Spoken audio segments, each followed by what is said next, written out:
यानंतरची एक breaking news आपल्यापर्यंत येते ती बघूया। विश्व हिंदू परिषदेच्या कार्यकर्त्यांना जामीन देण्यात आलेला आहे। 3,000 रुपयांच्या जात मुचलक्यावर हा जामीन मंजूर करण्यात आलाय।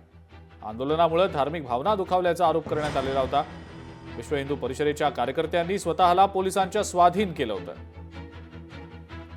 ज्ञानेश्वर पवार आपले प्रतिनिधी या संदर्भातली अधिक माहिती देत आहेत। ज्ञानेश्वर, काय नेमकी माहिती आहे?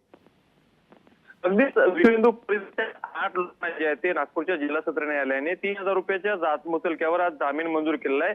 आज दुपारीच विश्व हिंदू परिषदेचे 8ही कार्यकर्ते स्वतःहून नागपूरच्या कोतवाली पोलीस स्टेशनमध्ये जाऊन स्वतः करत आपल्याला घेतलं होतं। पण पाहिलं की विश्व हिंदू परिषदेच्या माध्यमातून जे परिषदेमध्ये छत्रपती शिवाजी महाराज तुकडा। ठीक आहे ज्ञानेश्वर, धन्यवाद। सविस्तर माहिती आपण दिलीत त्याबद्दल।